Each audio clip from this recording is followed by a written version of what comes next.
friend. We are all interested in the future, for that is where you and I are going to spend the rest of our lives. And remember, my friend, future events such as these will affect you in the future. You are interested in the unknown, the mysterious, the unexplainable. That is why you are here. And now, for the first time, we are bringing to you the full story of what happened on that fateful day.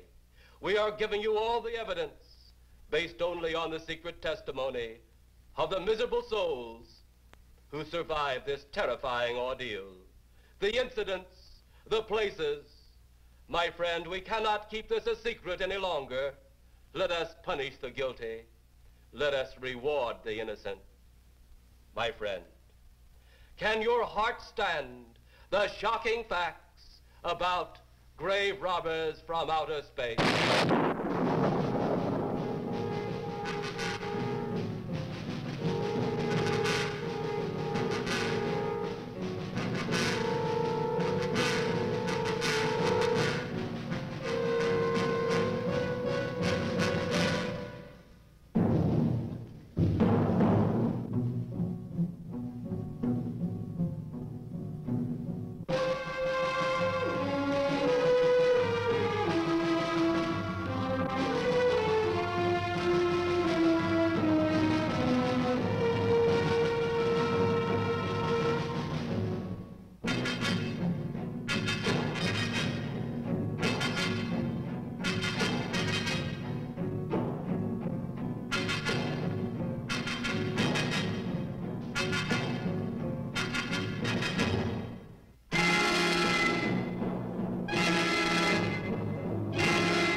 All of us on this earth know that there is a time to live and that there is a time to die.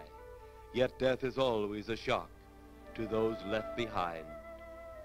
It is even more of a shock when death, the proud brother, comes suddenly without warning. Just at sundown, a small group gathered in silent prayer around the newly opened grave of the beloved wife of an elderly man. Sundown of the day, yet also the sundown of the old man's heart. For the shadows of grief clouded his very reason.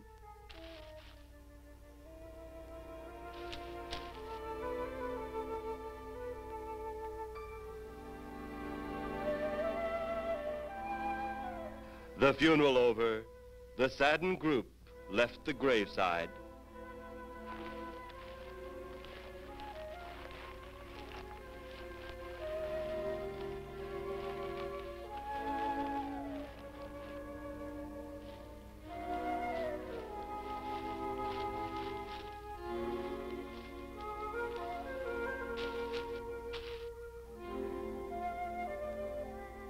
It was when the gravediggers started their task that strange things began to take place. 15 to 4. Yep, right on schedule. There's the old San Fernando Valley out there now. You better radio in for landing instructions, Danny. Right, Jeff. Burbank Tower, this is American Flight 812. Over. Wouldn't surprise me any if he's asleep this time of the morning. American Flight 812, this is Burbank Tower. If I were asleep, you'd never get on the ground. In your case, maybe I ought to leave you up there for good. Over. You got me that time, Mac. This is American Flight 812 requesting...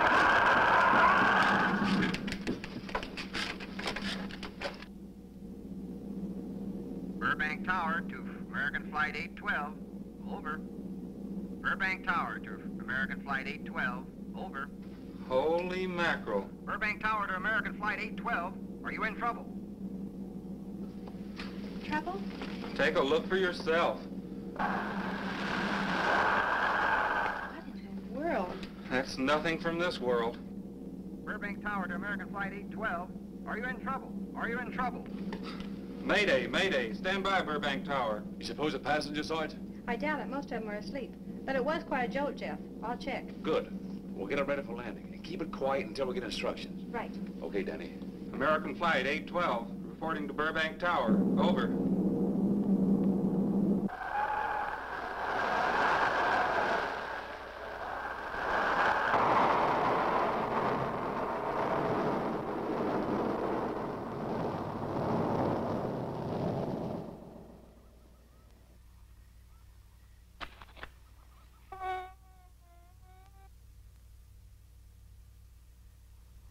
Did you hear anything?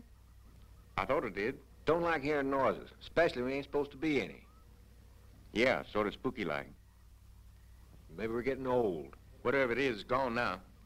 That's the best thing for us, too. Gone. Yeah, let's go.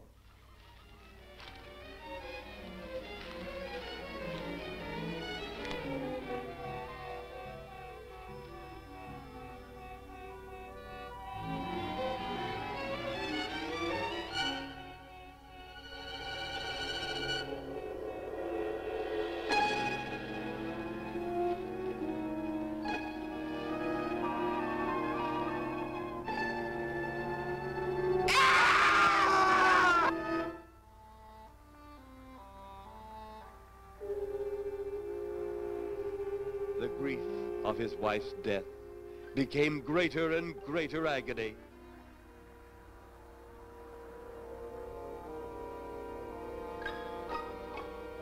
The home they had so long shared together became a tomb, a sweet memory of her joyous living. The sky to which she had once looked was now only a covering for her dead body.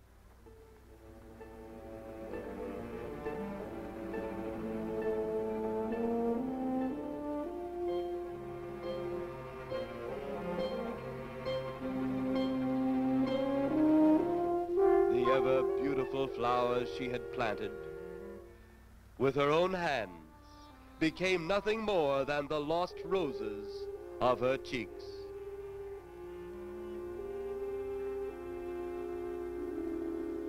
Confused by his great loss, the old man left that home, never to return again.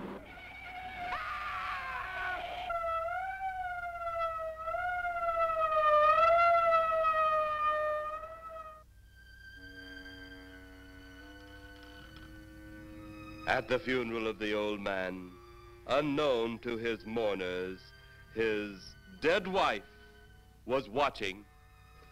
First his wife, then he. Tragic. Tell me something. Why was his wife buried in the ground and he sealed in a crypt?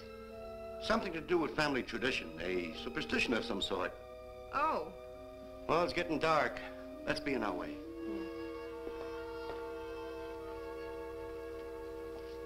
Then, as two of his mourners left his final resting place,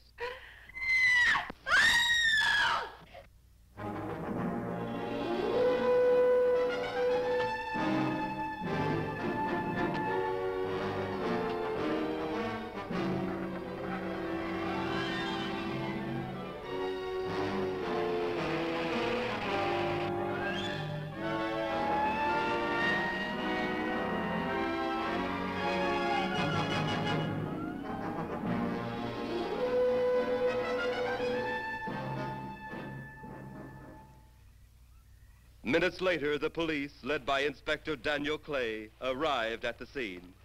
Who found them? The man and girl Medical examiner been around yet? just left. The morgue wagon ought to be along most any time. You get their statement? Yeah, much as we could. They're pretty scared. Finding a mess like this ought to make anyone frightened. Have one of the boys take the guy and the girl back to town. You take charge. Okay, Inspector. What are you going to do? Look around a little. It's pretty dark out there. Once you get beyond the range of those lights, you won't be able to see your hand in front of your face. I will get one of the flashlights from the patrol car. Okay, be careful, Clay. I'm a big boy now, Johnny.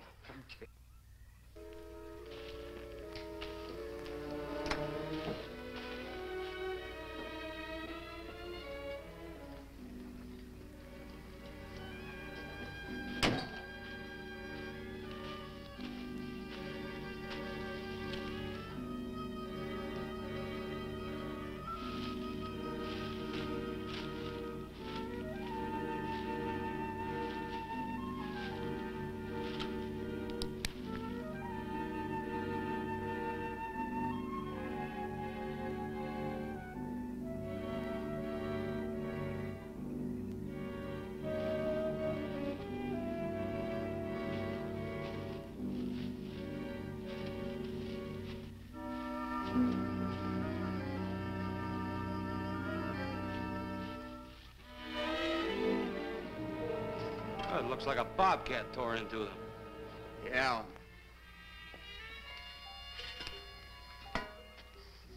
Say, Lieutenant, did you get that funny odor? How could I miss it? Oh, that'll be the morgue wagon now. That's the fifth siren in the last hour. Something's happened down at the cemetery. A lot of police cars and lights. I stopped, but I didn't see anything.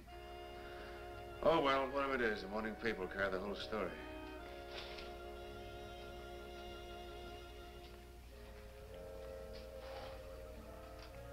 You seem to still be up there somewhere. Maybe I am. I don't think I've ever seen you in this mood before. I guess it's because I've never been in this mood before.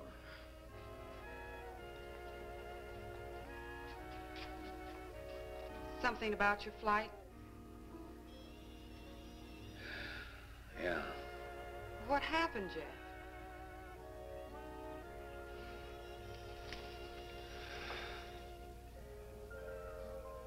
I saw a flying saucer. Saucer? You mean the kind from up there? Yeah, its counterpart. It was shaped like a huge cigar. Dan and Edith saw it, too. And when it passed over, the whole compartment lighted up with a blinding glare. Then there was a tremendous wind that practically knocked us off our course. Well, did you report it? Yeah. I radioed in immediately, and they said, we'll keep it quiet until you land.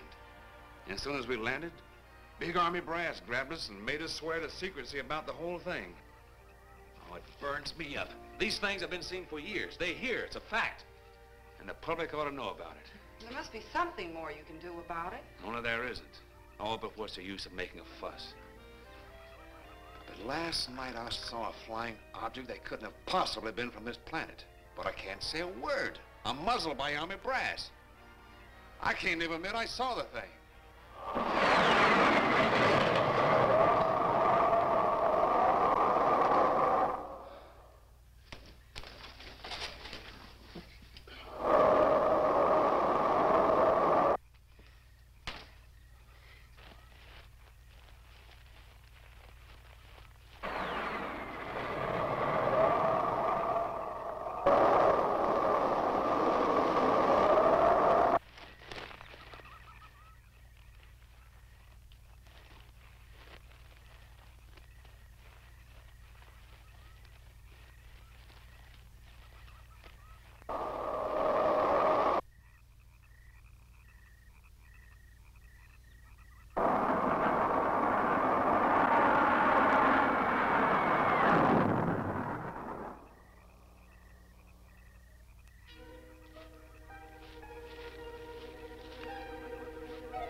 Sounds like crazy trouble.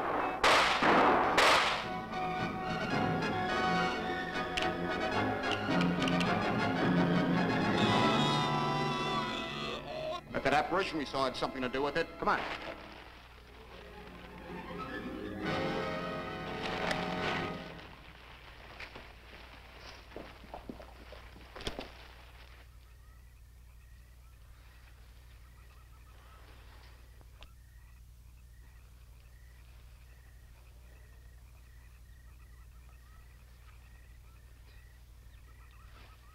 Is he dead?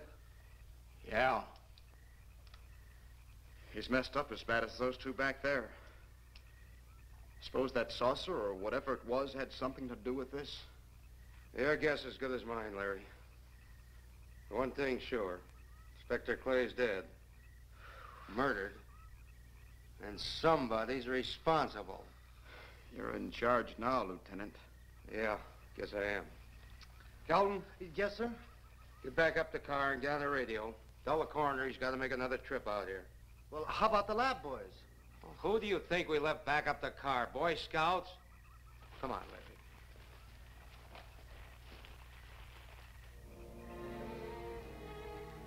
Greater love hath no man than to lay down his life for another.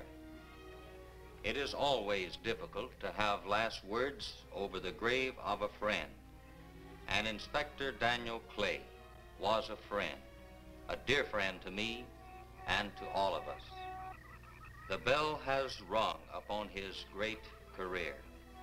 Now we lay him to rest. A rest well deserved, but so premature.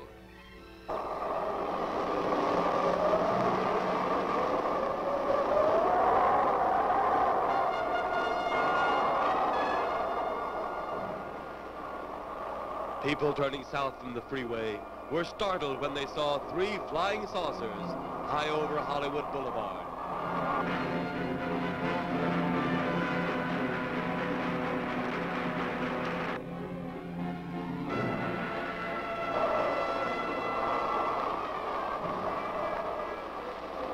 A woman, startled by the sight in the sky, telephones the police.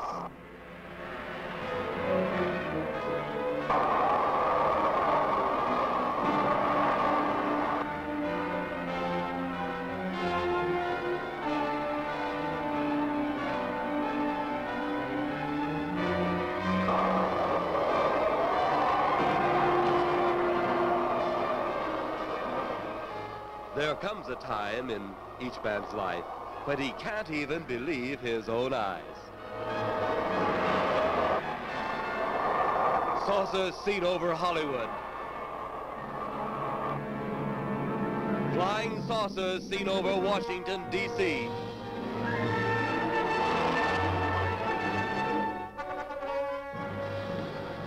The Army convoy moved into the field.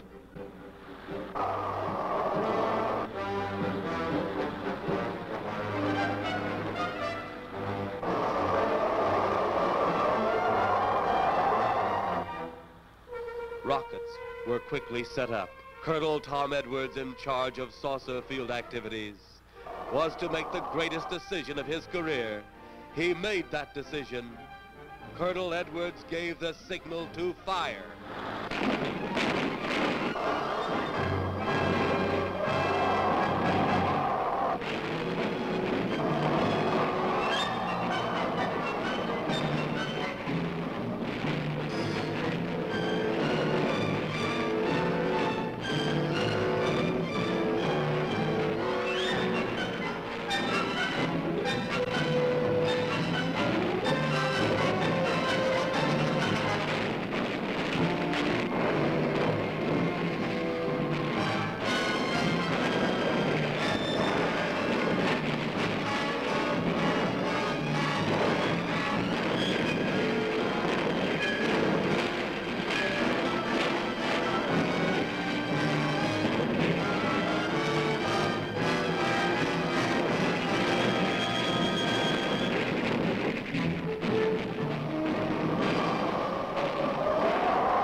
Swiftly as they had come, they were gone, even to the piercing eye of radar and the speeding jet fighters.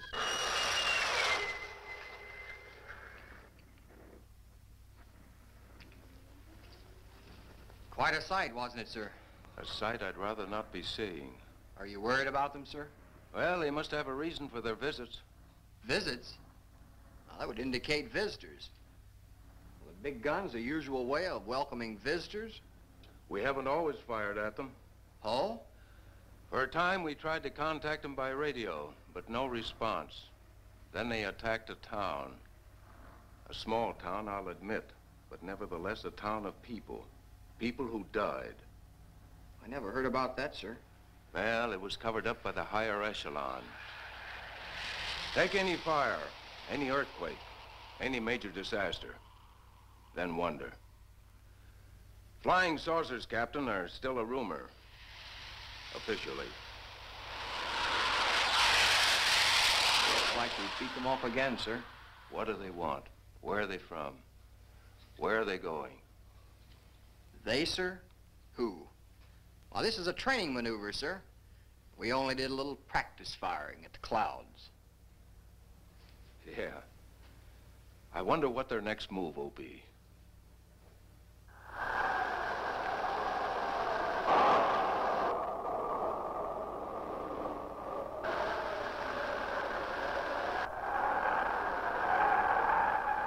What will their next move be?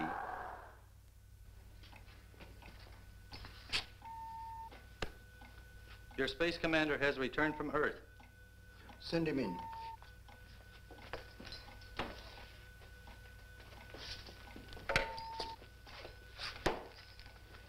You have your report? We had to pull in here to Space Station 7 for regeneration. We're returning to the planet Earth immediately thereafter. What progress has been made? We contacted government officials. They refuse our existence. What plan will you follow now? Plan 9. It's been absolutely impossible to work through these Earth creatures. Their soul is too controlled. Plan 9. Ah, yes. Plan 9 deals with the resurrection of the dead. Long-distance electrode shot into the pineal and pituitary glands of recent dead. Have you attempted any of this plan as yet? Yes, Excellency. How successful has it been? We have risen 2 so far. We shall be just as successful on more. The living, they have no suspicion of your movements? We had to dispose of 1 policeman. However, none of those risen have been seen. At least not by anyone who still remains alive. It's too bad it must be handled this way. But it must. Those who we take from the grave will lead the way for our other operations. Yes, Excellency. Continue on. Report to me in 2 Earth days. I feared His Excellency wouldn't take our report this well. Well, had he been dealing with our own people, his reaction would have been completely different. He understands the difficulties of the Earth race. What do you think will be the next obstacle the Earth people will put in our way? Well, as long as they can think, we'll have our problems.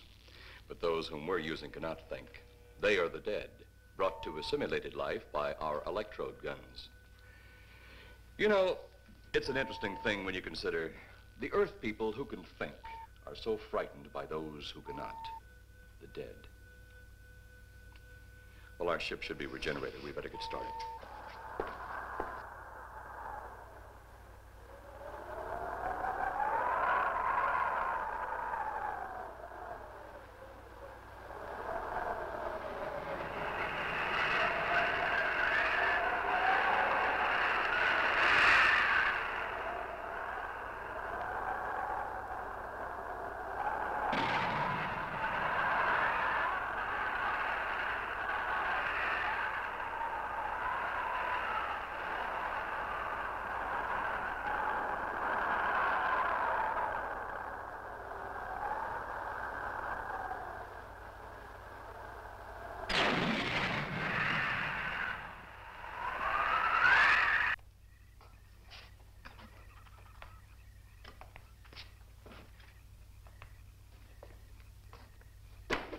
I still think you ought to go in town and stay with your mother until I get back. This is our home, and nothing's going to take me from it. Besides, most men try and keep their wives from going home to Mama. That's not the point. That's all the point there's going to be. Now toddle off and fly your flying machine, darling. But if you see any more flying saucers, will you tell them to pick another house to buzz? Be careful. Don't worry about me. Oh, you're the only thing I do worry about. Oh, forget about the flying saucers. They're up there. But there's something in that cemetery. And that's too close for comfort. The saucers are up there, and the cemetery's out there. But I'll be locked up in there. Now, off to your wild blue yonders. You promise you'll lock the doors immediately? I promise. Besides, I'll be in bed before half an hour is gone, with your pillow beside me. My pillow? Well, I have to have something to keep me company while you're away. Sometimes in the night when it does get a little lonely, I reach over and touch it. Then it doesn't seem so lonely anymore. A crazy kid.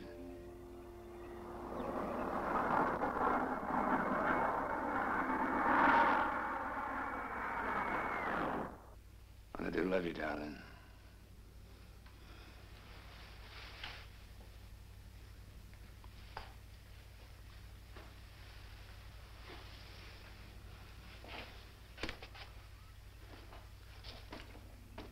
See you Thursday. Goodbye, honey.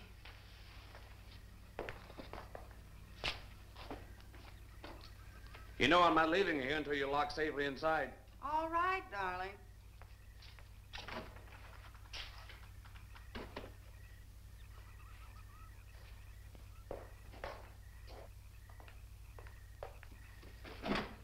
If you're especially nice, I may even lock the side door.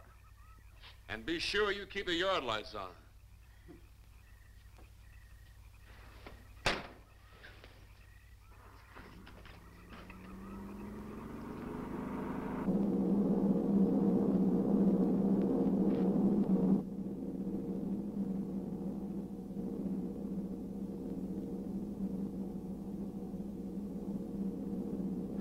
You're mighty silent this trip, Jeff.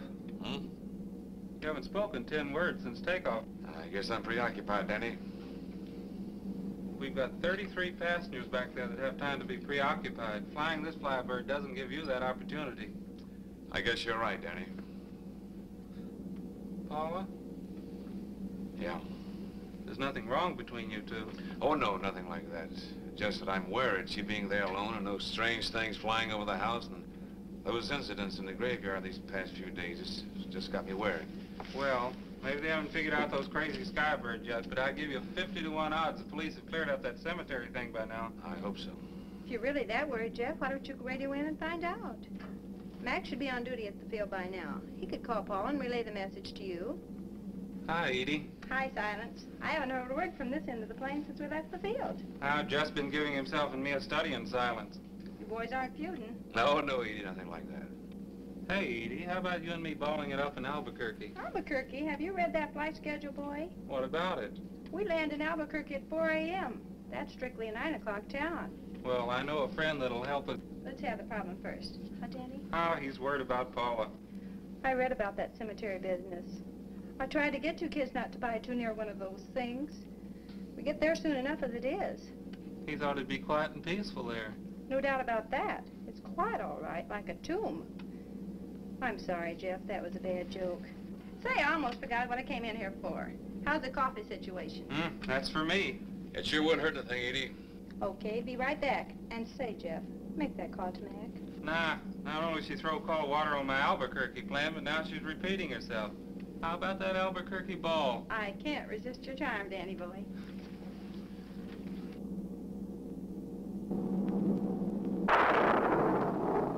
Residents near the cemetery paid little attention to the blast of thunder and the flash of lightning.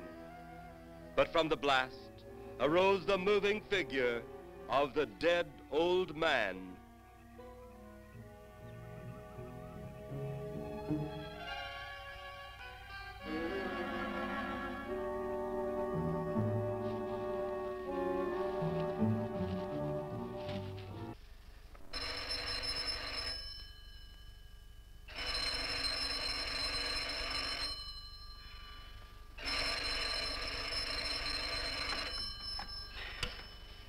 Hello? Who? Mac? Well, hi, Mac. Sure, I'm all right. I just fell asleep. Tell Jeff I'm all right. Okay, Mac. Thanks for calling. Good night.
Mrs. Trent, what's wrong?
They'll be at the hatch in a moment. You can open it now, Tanner.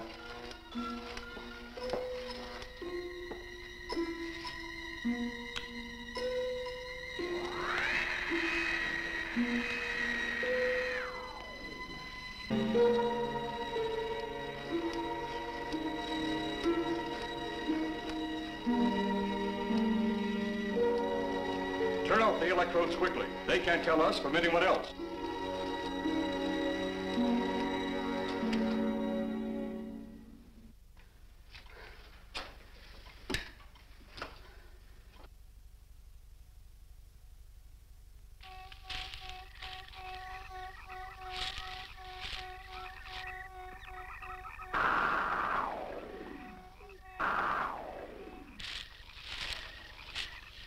It's tough to find something when you don't know what you're looking for. I don't think the lieutenant does either. Then what are we doing out here? I was off duty an hour ago. Oh, don't ask me any questions. I'm just a hard hand just like you.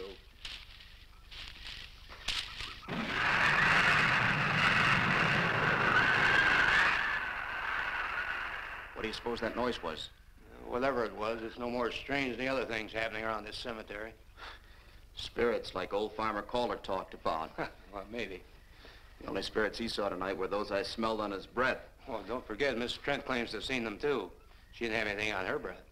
She was hysterical. Well, true, she was frightened and in a state of shock. But don't forget that torn nightgown and the scratched feet. Yeah, I hadn't thought of that.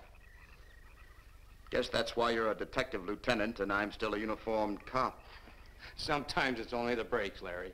Meantime, let's get... Lieutenant, did you hear that? How could we help it? It sure was strange. Know what it was? No more than you do. If it went for orders, I'd get out of here right now. It was a saucer. A flying saucer? What makes you say that? Do you remember the noise we heard the other night? We were knocked to the ground. How could I forget? Exactly. But you're not remembering that sound. There you're wrong, Lieutenant. I'm with the fact the sound is similar, but what about the blinding light? Well, haven't you heard? And many times the saucer hasn't had a glow. Or a light of any kind, for that matter. That proves it. What next, Lieutenant? Oh, Lieutenant, maybe this doesn't mean much, but Jamie Mee found a grave that looks like it's been busted into. What? Where? Why? Come on, man, out with it. We haven't got all day to waste. Oh, just over there beyond the crib. All right, show us the way. Look, here it is, Lieutenant.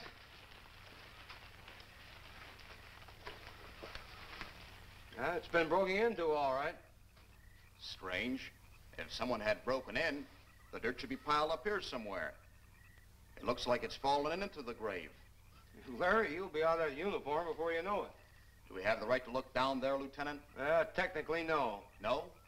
Well, this spot looks familiar, though. We shouldn't investigate any further without the permission of next of kin. Let's go get it.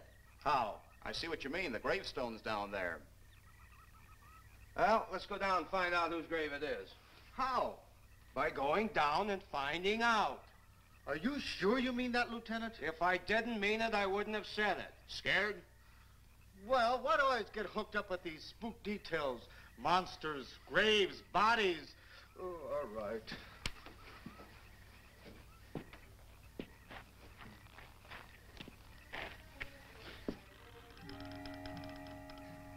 Casket's here, but nobody's in it.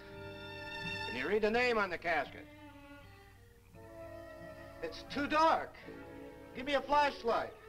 How about a match? We sure could try it. Let me have them. Okay.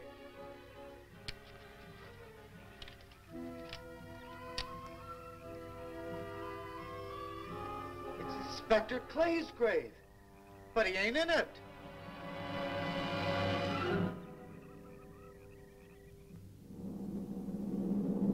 But meanwhile, at the Pentagon in Washington, D.C.,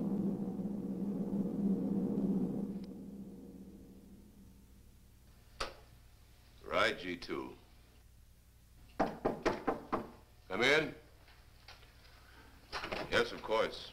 I'll keep in touch. Come in, Colonel Edwards. Close the door. At ease, Colonel. Thank you, sir. Sit down.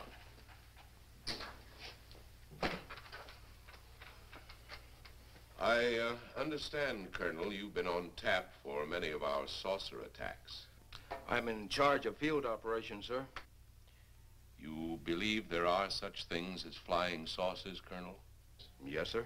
You've seen them? Yes, sir. You realize there's a government directive stating that there is no such thing as a flying saucer? Yes, sir.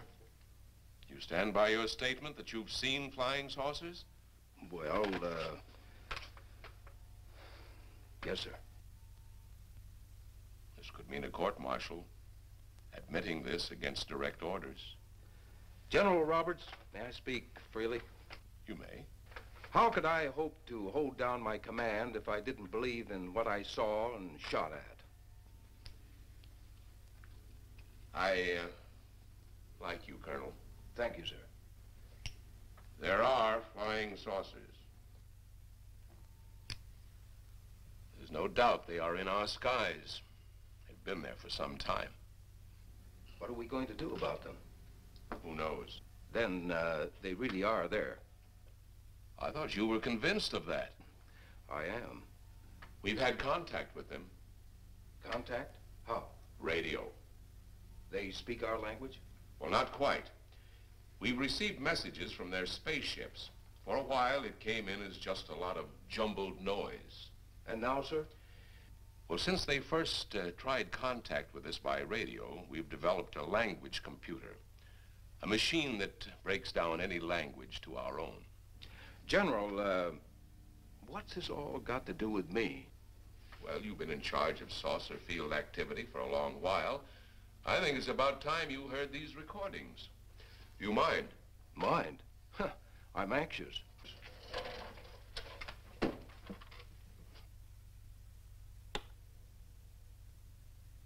This is Eros, a space soldier from a planet of your galaxy.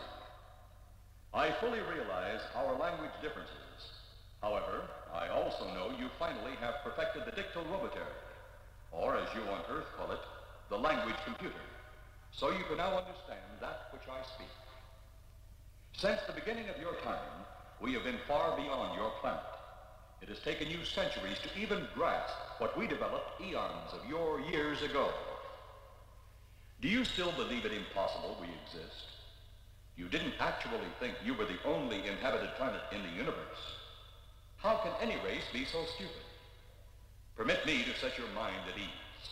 We do not want to conquer your planet, only save it. We could have destroyed it long ago if that had been our aim. Our principal purpose is friendly. I admit we have had to take certain means which you might refer to as criminal. But that is because of your big guns which have destroyed some of our representatives. If you persist in denying us our landings, then we must only accept that you do not want us on friendly terms. We then have no alternative but to destroy you before you destroy us. With your ancient juvenile minds, you have developed explosives too fast for your minds to conceive what you are doing. You are on the verge of destroying the entire universe. We are a part of that universe. This is our last...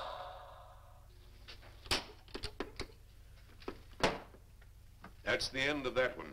Atmospheric conditions in outer space often interfere with transmitting. How many of these recordings do you have, General? An even dozen up to now. This was the last one. We received it over a month ago. You think they mean business? We can't afford to take any chances. Come over here. You ever been to Hollywood? Oh, a couple of times, a few years ago. You're going to be there in the morning. Just a few minutes from Hollywood, in the town of San Fernando, reports have come in of saucers flying so low the exhaust knocked people to the ground. There have even been stated claims of saucer landings. Major Carlson will replace you while you're out there. You're the best man for the job of attempting to contact them. Find them, Colonel. See what in hell it is they want. All right, sir.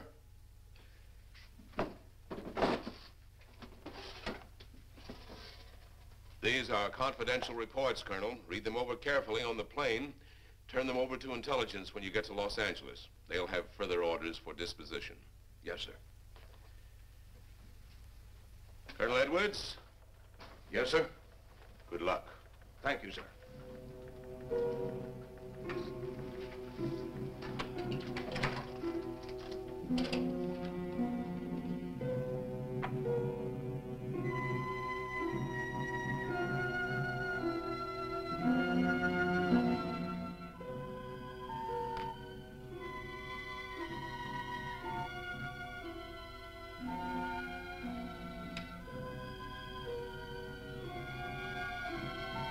We are ready to report, Excellency.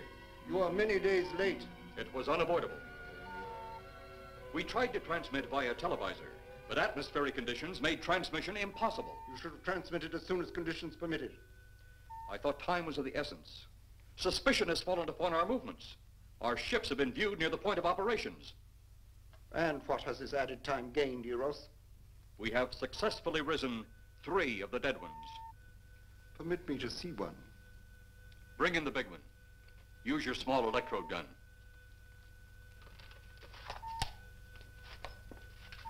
I have taken 2 ships from your command. But that will leave only my ship. It is necessary that you continue your mission alone. I have need of your other ships elsewhere. Even though you have risen 3 of the Earth's dead, the plan is far from successful. And you, Eros, must prove it an operational success before more time, energy, ships, and your countrymen may be spent on it. We will not fail. Everything is on our side. Not everything. You do not have the live Earth people. You reported that your ship was viewed at the scene of your present operations. That is correct. They have been viewed many times, but not at the scene of operations. Something must be done about that.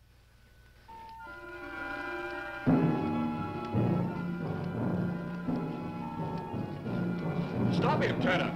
He's close enough. Turn off your electrode gun. No! No! Stop him, Tanner! I can't get it. It's jammed. Stop him, you fool! Drop the gun to the floor, Tanner. The metal will break contact.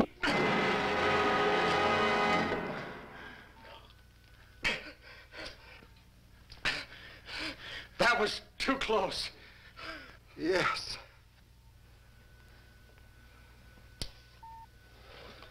Bring the giant here that I may get a better look at him.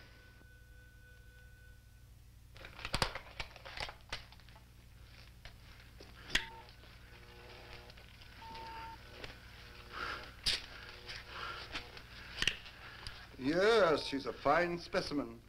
Are they all this powerful on planet Earth? This one is an exception, Excellency. What are the other two like? One is a woman, the other an old man. An old man, you say? Yes, Excellency. This gives me a plan. Put the big one away. Pick up your electrode gun. Make sure it's in working order before pointing it at him. Whatever made it jam seems to have been cleared by the fall. Take him back to the ship.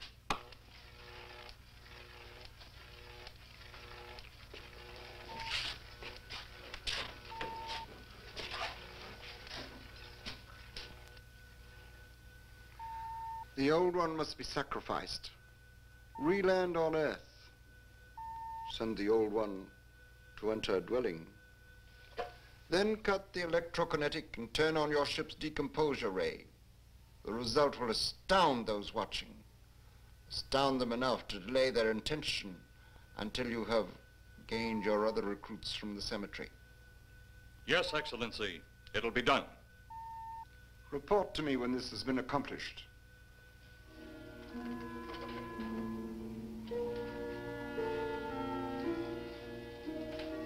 Eros, the Earth people are getting closer to that which we fear.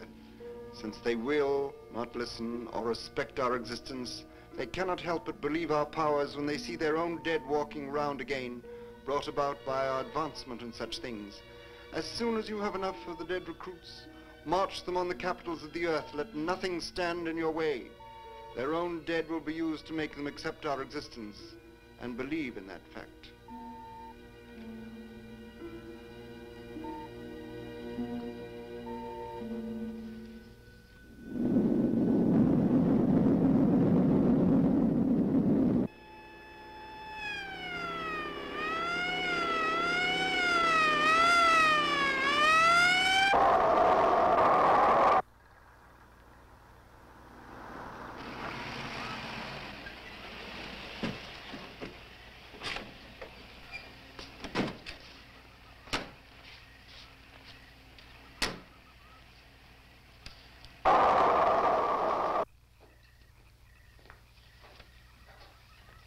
Miss Trent. This is Colonel Edwards from Washington, D.C. Good evening, Colonel. Hello, Colonel. Colonel would like to ask you a few questions. Questions? What about, Colonel? May I sit down? Oh, I'm sorry. Please do. I want to ask you about your strange experience the other night when you saw the flying saucer. After that, the police brought me home. I hope I never see such a sight again. Well, after your description, I don't think I'd want to see it either. One thing more. After you were forced to the ground by that blast of wind, was it a hot or cold blast? It's kind of hard to explain. It wasn't hot, wasn't cold. It was just a terrific force. We couldn't get off the ground. The light blinded me so badly, I couldn't see a thing. We could only feel the pressure of the wind until it was gone. When the glare left us, we could see a glowing ball disappearing off in the distance. Which way? Toward the cemetery.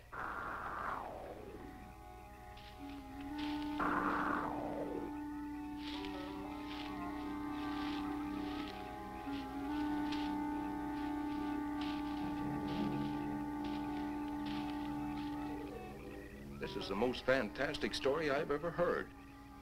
And every word of it's true, too. That's the fantastic part of it. Colonel, we found a lot of suspicious things out in that cemetery. But then again, we didn't find anything to base a fact or suspicion on. Hey, do you hear anything?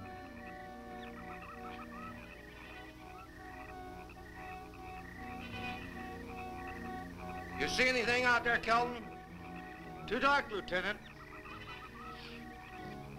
But something started stinking awful bad.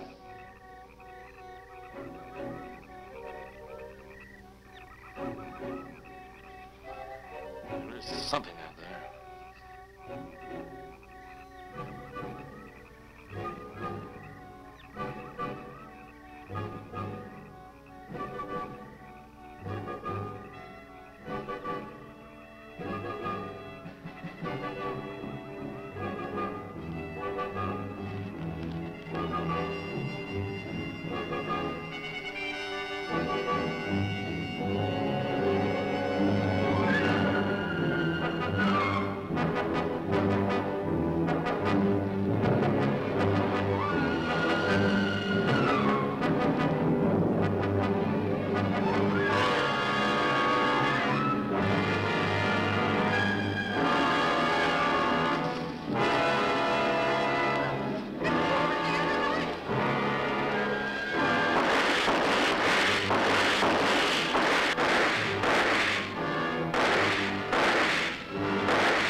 What do you make of that?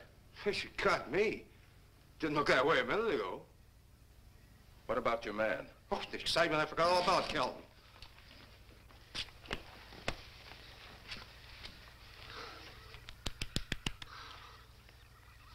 He'll be all right in a few minutes. Did you see that thing? Did you get it? We got it. What was it? It didn't fall. I fired every bullet I had. So did I. I don't know what it was or what happened. But unless that bag of bones over there can reassemble itself, it's out of the running now.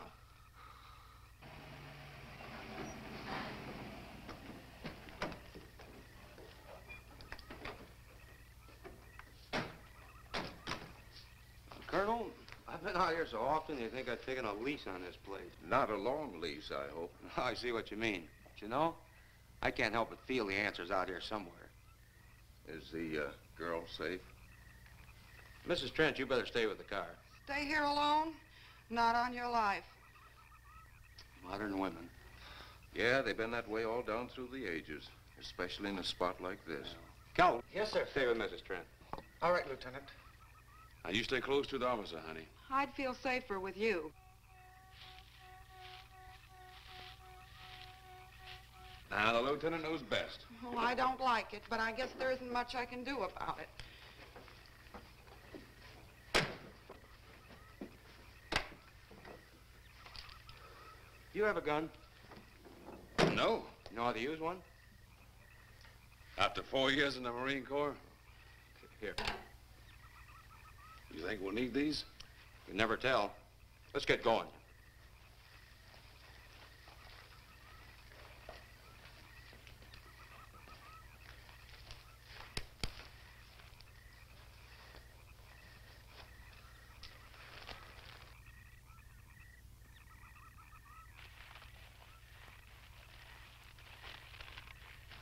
Would expect to find out here. Well, there's only one answer to that, Mr. Trent. We'll know when we find it. Inspector Clay's grave's right over here. Is that the one you told me was broken into? Yes.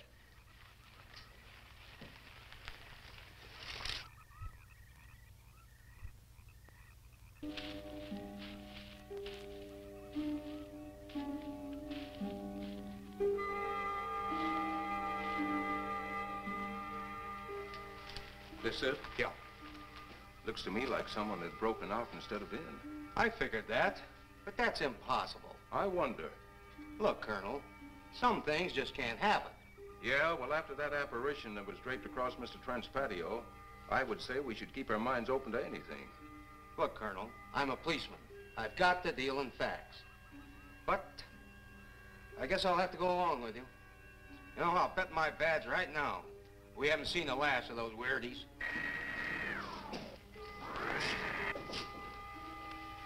They'll discover our ship soon.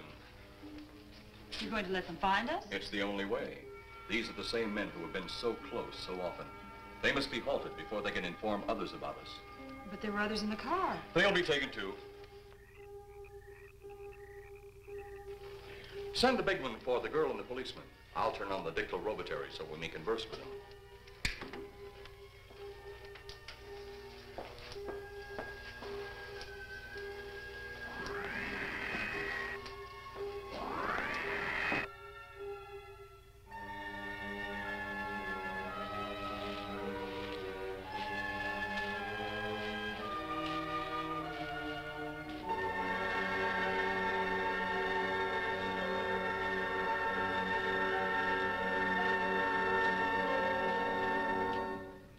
Maybe we're barking up the wrong tree. One thing a policeman learns, Mr. Trent, is patience. Where's that burn spot you mentioned? Right over there. Look.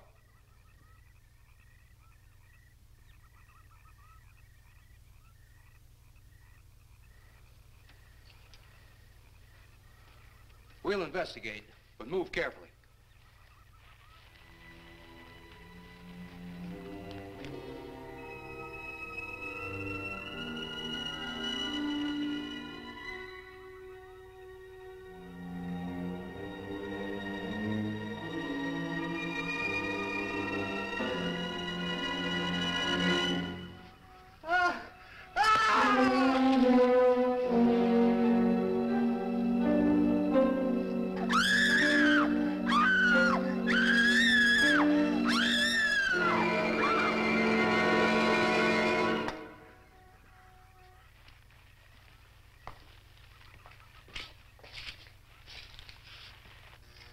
moment or two more, and you will be the first live Earth people ever to enter a celestial ship. Wow. Boy, how can anything that big hide for so long a time? Never heard metal sound like that before.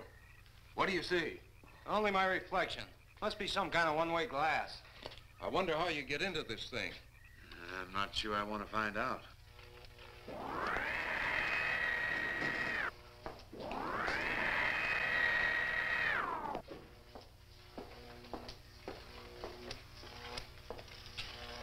They're just outside.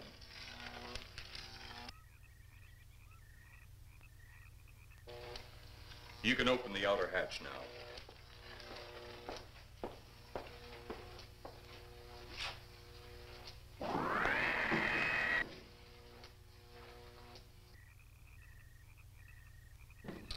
Look out!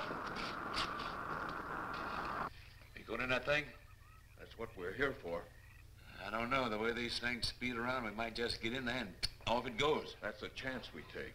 Well, I took a chance on those earlier airplanes. Might just as well see what the inside of one of these looks like. Got your guns ready? I'll tell you one thing. If a little green man pops out of me, I'm shooting first and asking questions later.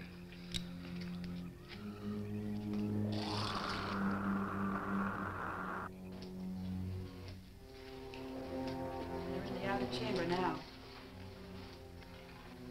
Eros, do we have to kill them? Yes. Seems such a waste. Well, wouldn't it be better to kill a few now than, with their meddling, permit them to destroy the entire universe? You're always right, Eros. Of course. But those are not my words. Those are the words of the ruler.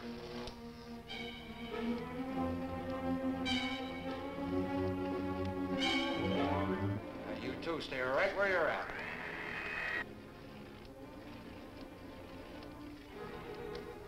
We will do as you command. For the moment. No for the moment about it. You just do as I tell you.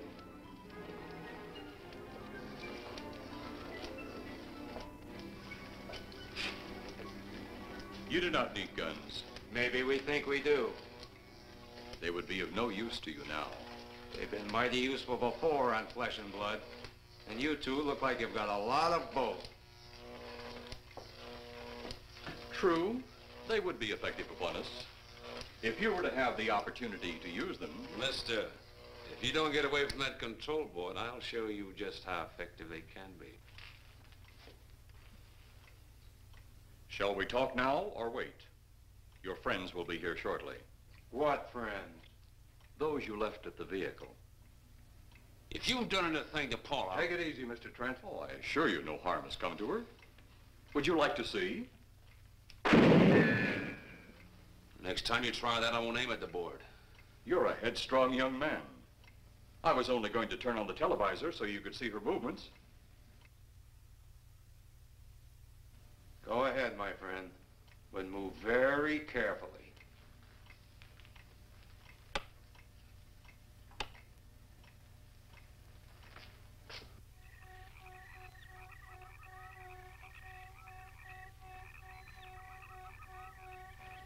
She's only fainted. You fiend. I? A fiend?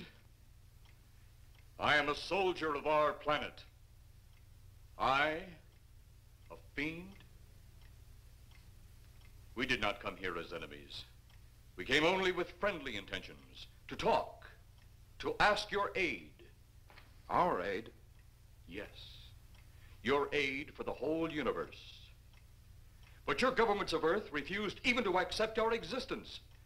Even though you've seen us, heard our messages, you still refuse to accept us.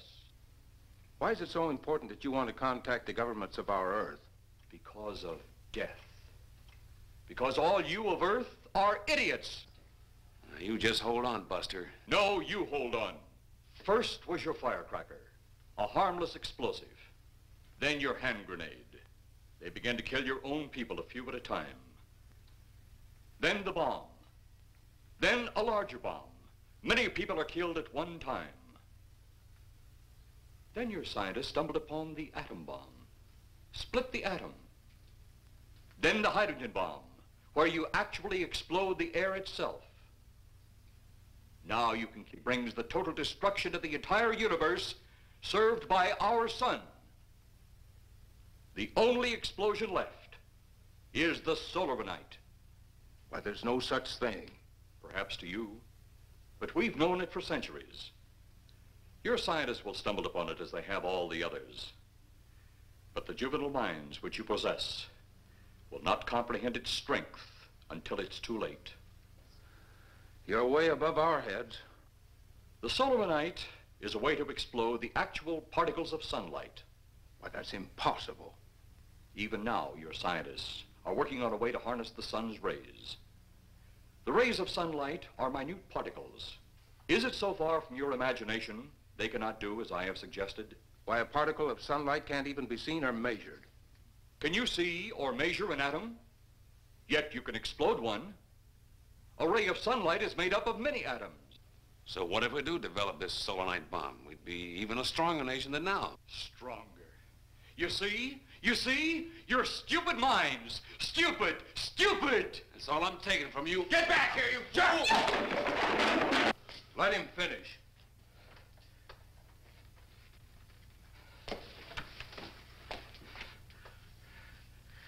It's because of men like you that all must be destroyed. Headstrong, violent, no use of the mind God gave you.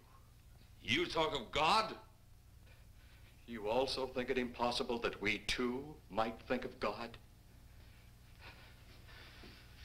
You, who wear the uniform of your country, you see, I wear the uniform of my country. Yes, we've had to use drastic means to get to you, but you left us no alternative. When you have the solar night, you have nothing. Nor does the universe. You speak of solar night, but just what is it? Take a can of your gasoline. Say, this can of gasoline is the sun. Now, you spread a thin line of it to a ball, representing the earth. Now, the gasoline represents the sunlight, the sun particles. Here we saturate the ball with the gasoline, the sunlight. Then we put a flame to the ball. The flame will speedily travel around the earth, back along the line of gasoline to the can, or the sun itself. It will explode this source and spread to every place that gasoline, our sunlight, touches. Explode the sunlight here, gentlemen. You explode the universe. Explode the sunlight here, and a chain reaction will occur direct to the sun itself and to all the planets that sunlight touches, to every planet in the universe. This is why you must be stopped. This is why any means must be used to stop you. In a friendly manner, or as it seems, you want it. He's mad. Mad? Is it mad that you destroy other people to save yourselves? You have done this. Is it mad that one country must destroy another to save themselves? You have also done this.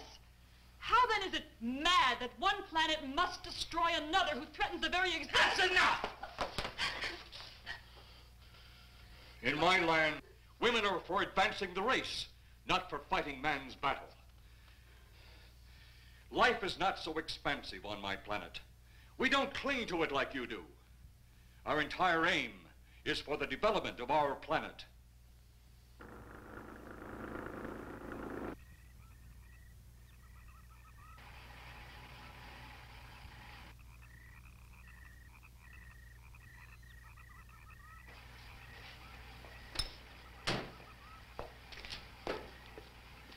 What happened to you? How come you're all alone? I asked for lots of help. You sounded drunk or something on the radio. If I didn't see it with my own eyes, I'd never believe it. Believe what? It was horrible. And he almost broke my shoulder. Look, what are you trying to say? If you don't make sense, we'll never get to the bottom of this. Now, who slugged you? Inspector Clay. What? It was Clay, all right. Only not like we remembered him. Well, his way was busted into, wasn't it? Next, you'll tell me you saw skeletons. We did, earlier. Now I know you're off your rocker. All of us saw it. The lieutenant, the colonel, everybody. Where's the lieutenant now? We've got to find him. Mrs. Trent is gone.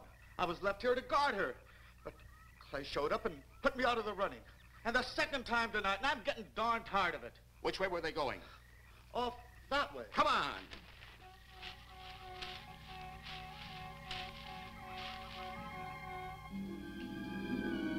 Then one day it could all be gone.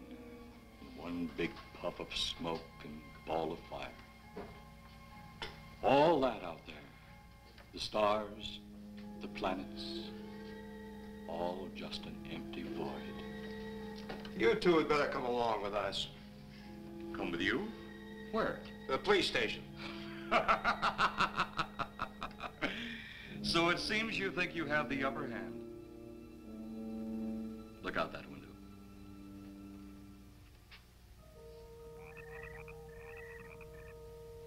Jeff.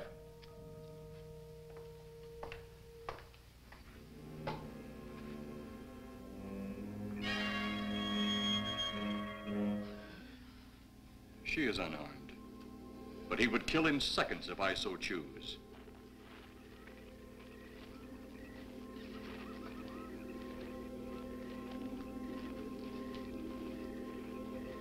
Holy cow!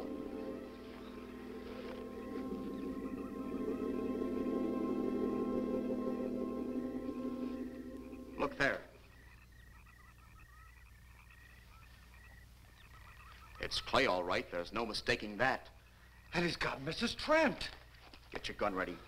From all I've seen tonight, guns won't do any good. Clay is dead, and we buried him. How are we going to kill somebody that's already dead? Dead! And yet there he stands. That other one earlier, I emptied a full clip into. I'm seeing it. That's the only reason I'm listening to you. Look, I've got an idea. Hurt him or not, we've got to try something. I'm going to sneak up behind him and whop him over the head. That ought to make a move. Follow me. Even when Clay was alive, he couldn't run fast enough to catch me. So when he does, you grab Mrs. Trent and run like lightning in the opposite direction. Oh, you think it'll work? Know of anything else to try?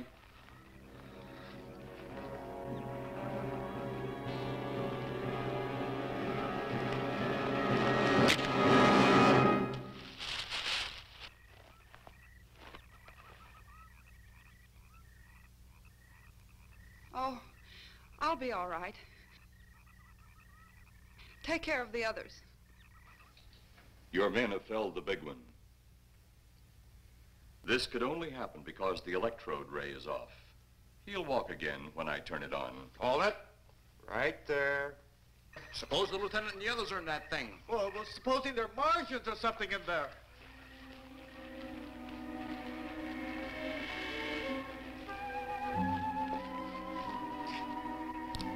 Come on, let's go. Open up in there. Open up.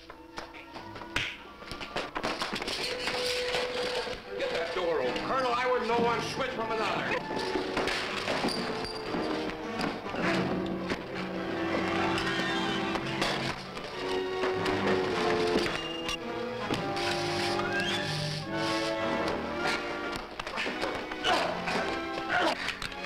Hold on to him, Eros. I'll have the ship in the air in a minute.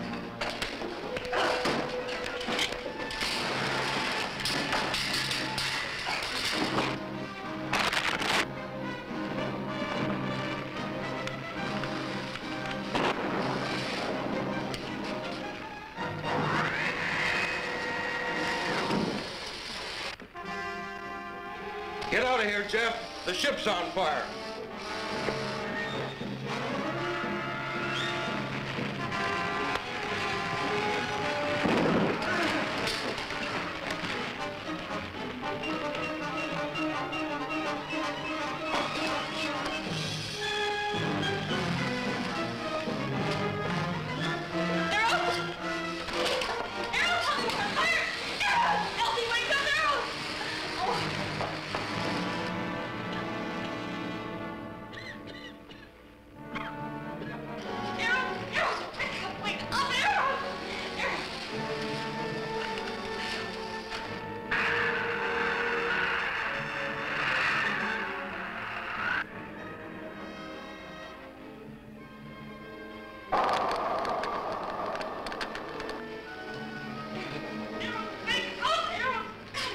Well, I wonder if that's the last we'll see of them. Perhaps. But sooner or later, there'll be others. Look!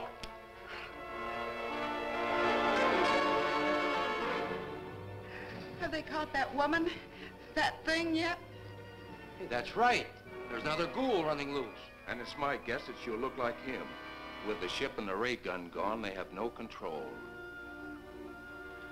We gotta hand it to them, though. They're far ahead of us.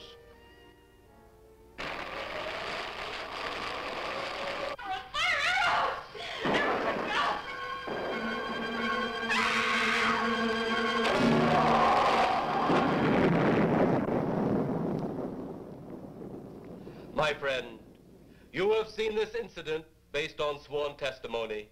Can you prove that it didn't happen?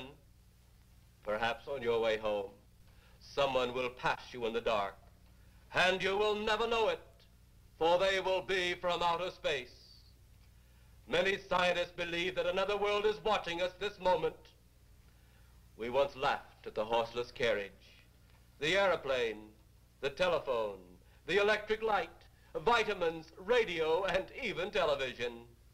And now some of us laugh at outer space.